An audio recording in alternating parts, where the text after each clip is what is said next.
Hello students, अनंत ज्ञान भाई सज्जन में आप सभी का हार्दिक स्वागत है। यदि आप इस चैनल पर नए हैं तो प्लीज लाइक एवं सब्सक्राइब जरूर कर लीजिए। आज हम क्लास 11th हिंदी आरो है चैप्टर 8 अक्क महादेवी के द्वारा लिखी गई कविता हे भूख मत मचल और हे मेरे जूही के फूल ईश्वर, उन दोनों कविता का सप्रसंग व्याख्या करेंगे। तो सबसे पहले कवियत्री का जीवन परिचय जान लेते हैं। अक्क महादेवी का जीवन परिचय। अक्क महादेवी का जन्म 12वीं शताब्दी में दक्षिण भारत में स्थित उदूतरी नाम के स्थान पर हुआ था। बाल्यावस्था से ही ये मल्लिकार्जुन अर्थात भगवान शिव की भक्ति करने लगी थी। मात्र 10 वर्ष की आयु में इन्होंने शिव गुरु का मंत्र ले लिया। इन्होंने भगवान शिव की भक्ति को अपनी कविताओं में बखूबी चित्रित किया है। अक्क महादेवी वीर शैव धर्म से संबंधित महिला थी, जिन्होंने अपने वचनों के कारण बहुत प्रसिद्धि प्राप्त की। इनके वचनों को कन्नड़ भाषा में उच्च स्थान प्राप्त है। इन्होंने लगभग 430 वचन कहे हैं। इनका मानना था कि वे केवल नाम मात्र से स्त्री हैं, किंतु उनका शरीर आत्मा सब प्रभु शिव का है, अर्थात वे शिव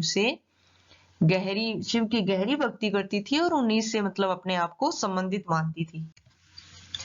अब इन्होंने जो कविता लिखी है हे भूख मत मचल और दूसरी कविता है हे जूही के फूल मेरे ईश्वर, तो इन दोनों कविताओं का सारांश। अक महादेवी की कविता हे भूख मत मचल बहुत ही मर्म स्पर्शी कविता है, अर्थात मन को छूने वाली। अक महादेवी जी कर्नाटक के प्रसिद्ध कवियत्री के रूप में जानी जाती हैं। इस कविता में कवियत्री भूख से कहती हैं कि तू ज्यादा मत मचल, इससे उनकी भक्ति में अवरोध उत्पन्न होता है। कवियत्री कविता के माध्यम से ईश्वर के प्रति अपनी संपूर्ण भक्ति को व्यक्त करती है और प्रस्तुत कविता में अहंकार को नष्ट कर ईश्वर की भक्ति में खुद को समाहित करने की बात की गई है। अब महादेवी के द्वारा लिखी गई कविता है। पहली कविता है हे भूख मत मचल।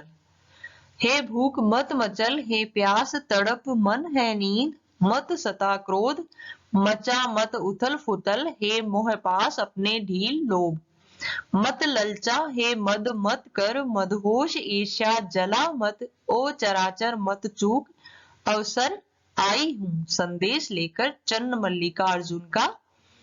अब इसकी व्याख्या है। कवियत्री कहती हैं कि हे भूख प्यास मुझे मत सताओ, मेरे भीतर जो क्रोध मुझे मत सताओ और मुझे नींद भी न आए।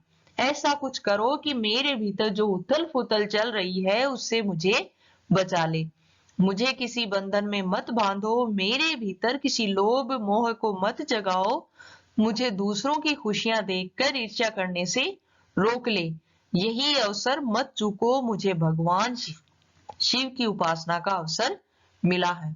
अब कवियत्री कहती हैं अपने भूख से, मतलब वो अपने मन के अंदर जो उसके उथल पुथल चल रही है उनसे कहती हैं कि हे भूख प्यास, जो भी मेरे अंदर जो क्रोध है या फिर मुझे जो नींद आ रही है उनसे मतलब मुझे बचा लीजिए ईश्वर, और मुझे किसी बंधन में मत बांधिए और ना ही मैं किसी लोभ में या मोहवश किसी चीज में पड़ना चाहती हूँ, ना ही किसी की खुशियों को देखकर मैं ईर्ष्या करना चाहती हूँ, क्योंकि यह सब अवसर होंगे तो मैं अपनी भगवान की शिव की उपासना नहीं कर पाऊंगी। इसलिए मुझे भगवान शिव की उपासना का अवसर मिला है, तो मेरे अंदर जो उथल पुथल चल रही है, जो भूख प्यास क्रोध जो भी है, उन सबको मिटा दीजिए।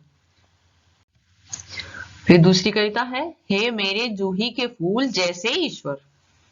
हे मेरे जूही के फूल जैसे ईश्वर, मंगवाओ मुझसे भीख और कुछ ऐसा करो कि भूल जाऊं अपना घर पूरी तरह झोली फैलाऊं। न मिले भीख कोई हाथ बढ़ाए कुछ देने को तो वह गिर जाए, और यदि मैं नीचे झुकूं उसे उठाने तो कोई कुत्ता और उसे झपट कर छीन ले मुझसे।